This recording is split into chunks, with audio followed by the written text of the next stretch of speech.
Okay. नमस्कार, नया दृष्टिकोण चैनल में आप लोगों का स्वागत है और मैं दीपक कुमार, संपादक नया दृष्टिकोण। हम लोग आज छठ पूजा के शुभ अवसर पर आपसे जुड़ रहे हैं और छठी मैया से प्रार्थना कर रहे हैं कि आपके जीवन में समृद्धि आए और आपके जीवन खुशहाली से भर जाए। भगवान भास्कर से भी प्रार्थना कर रहे हैं, भगवान भास्कर, प्रभाकर, दिवाकर, रवि और सूर्य से भी, कि आपके जीवन में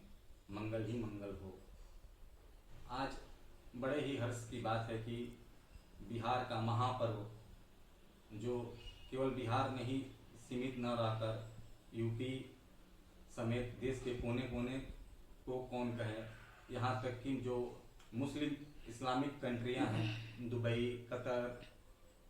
इसके अलावा आप यूरोप कंट्री में भी जाइए, चाहे ऑस्ट्रेलिया साइड में भी जाइए, वहाँ तक भी जो भारतीय रह रहे हैं, जिन्हें हिंदू धर्म, सनातन धर्म में आस्था है, वो लोग इस त्यौहार को बड़े ही धूमधाम से और बड़े ही श्रद्धा भक्ति के साथ मना रहे हैं। क्योंकि ये जो त्यौहार है बिल्कुल ही पवित्रता और स्वच्छता का त्यौहार है। इसमें आप देखते हैं कि एकमात्र ऐसा त्यौहार है ये छठ पूजा, जिसमें किसी भी पंडित की जरूरत नहीं पड़ती है और इसमें जो घर की प्रधान स्त्री होती हैं,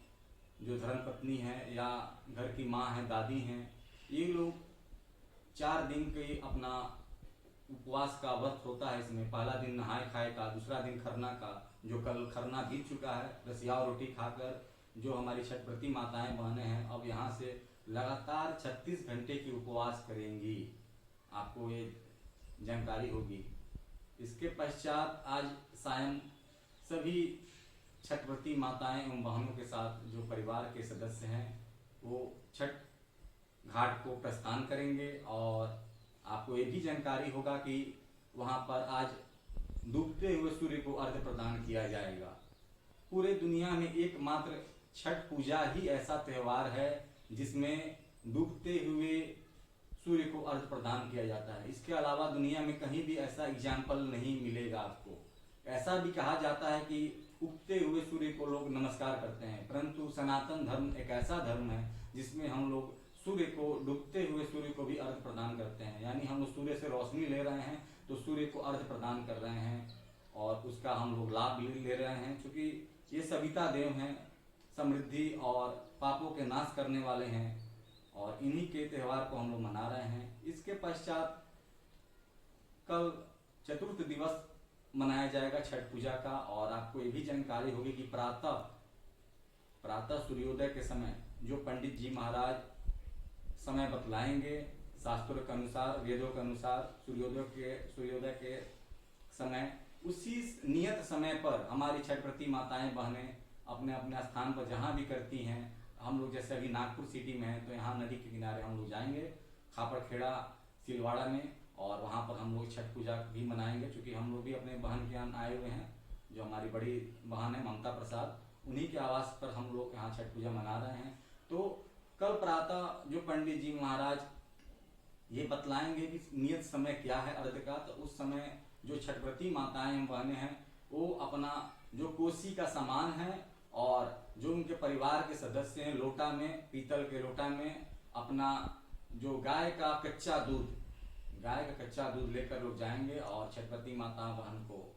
जो सूर्य को अर्घ्य देना है वो अर्घ्य प्रदान कराया जाएगा माता को। इसके पश्चात घर के लोग भी अर्घ्य देंगे सूर्य को, उगते हुए सूर्य को। इसी के साथ ये चतुर्थ दिवसीय त्यौहार का समापन कल प्रातः में हो जाएगा। उसके पश्चात हमारी जो छठ व्रती माता बहन हैं, जो 4 दिवसीय आपको त्यौहार करके अपना सबको मंगलमय और समाज को पुण्य प्रदान कर रही हैं, समाज की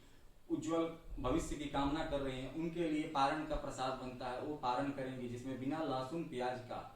ना चावल, दाल, सब्जी, पूड़ी, पकवान, खीर, बहुत तरह का इसमें पकौड़ी आइटम बनता है। उसके बाद पहले छठ व्रती माता बहन पारण करेंगी, उसके पश्चात घर के लोग भी पारण करेंगे और इसके बाद से इसमें आगे का दौर चलता है प्रसाद बांटने का। क्योंकि ऐसा त्यौहार है कि जो लोग नहीं करते हैं, जो अन्य समुदाय के लोग नहीं करते हैं छठ पूजा, तो इसमें जो छठ व्रती माता हमारी रहती हैं वो आदेश देती हैं घर के लोगों को कि आप उनके घर प्रसाद को पहुंचा दीजिए, क्योंकि इसमें जो ठेकुआ बनता है, ठेकुआ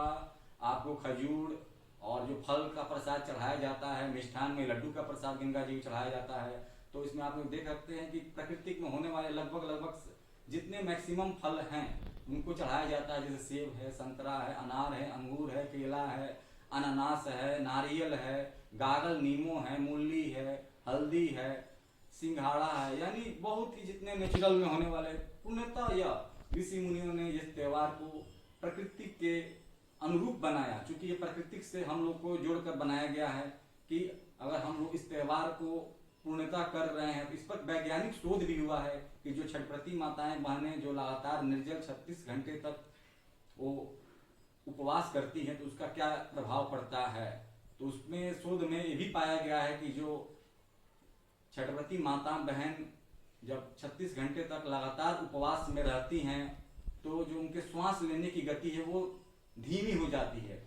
सामान्यतः ऐसा कहा जाता है कि एक स्वस्थ मनुष्य 1 मिनट में 18 बार श्वास लेता है, लेकिन जो वहां श्वास लेने की गति रहता है वो काफी धीमी हो जाती है, क्योंकि भोजन आदमी करता नहीं है, निर्जल व्रत है, तो श्वास इंसान काफी धीरे धीरे लेता है, जिससे आयु इंसान की बढ़ती है। ऐसा शोध में वैज्ञानिक द्वारा पाया गया। इसी के साथ कैमरामैन छोटा भीम के साथ मैं दीपक कुमार, नया दृष्टिकोण, सीवान।